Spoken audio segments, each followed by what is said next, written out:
बहुत ही खस्ता, कुरकुरी और रसीली इमरती बनाने की रेसिपी आज मैं आपको बताने जा रही हूँ। यह इमरती बिना मैदा इस्तेमाल किए और उड़द दाल का उपयोग करके बनाई गई है, इसलिए यह जलेबी के लिए बहुत ही हेल्दी विकल्प है।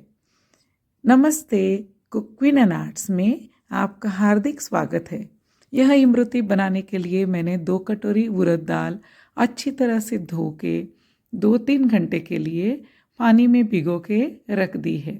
अगर आपके पास कम टाइम है तो 1 घंटा भी उसके लिए पर्याप्त है। भिगोई हुई फूली उड़द दाल इस तरह पानी से निकाल निकाल के आपको मिक्सी जार में डाल के बारीक महीन पीसनी है।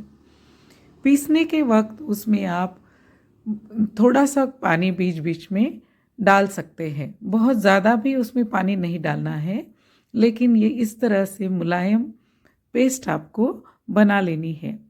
एकदम मक्खन मक्खन की तरह मुलायम पेस्ट आपको बनानी है। इसलिए उड़द दाल बारीक आपको मिक्सी में पीसनी है।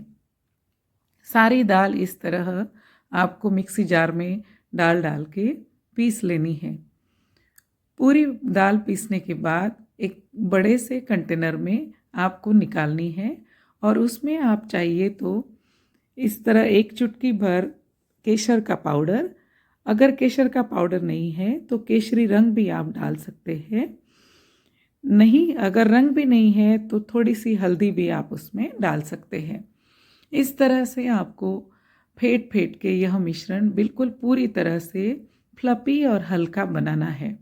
उसके लिए 5 से 7 मिनट आपको लगातार यह बैटर को फेंटते जाना है।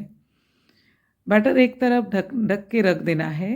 तब तक हम लोग चीनी की चाशनी बना लेते हैं।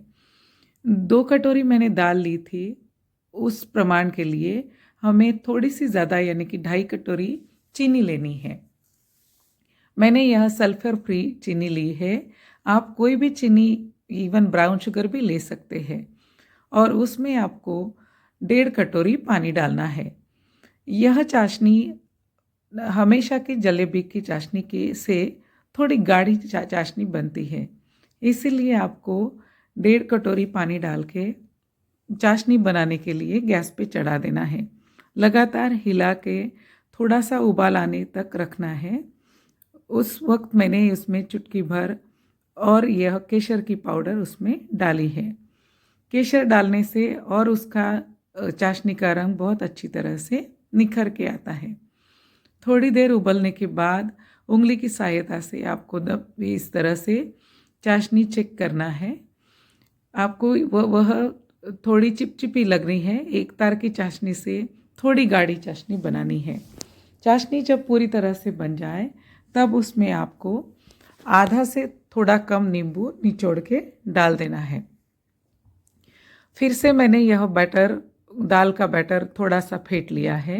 एकदम हल्का और सफ़ेद मक्खन जैसा यह बैटर बन गया है। बैटर पूरी तरह से फेंटने के बाद उसको आपको नोज़ल वाली जलेबी की इस तरह से प्लास्टिक की बोतल में यह मिश्रण डालना है।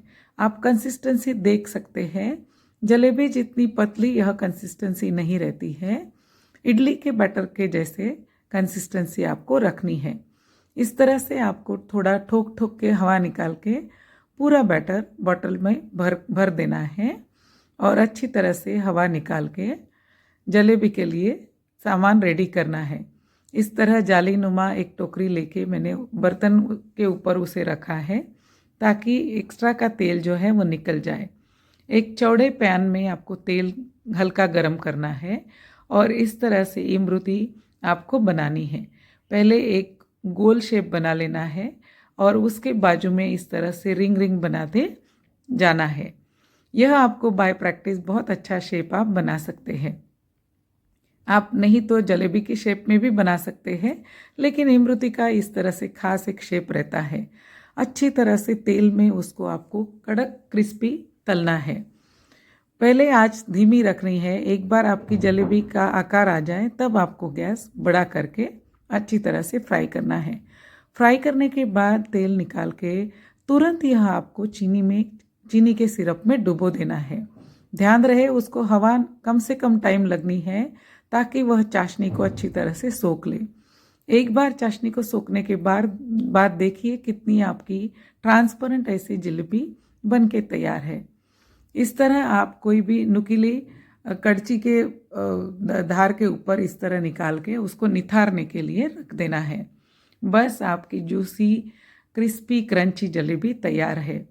वीकेंड में आप यह जलेबी प्लान करके बहुत जल्दी कम टाइम में बन जाती है और सबको बहुत पसंद आती है।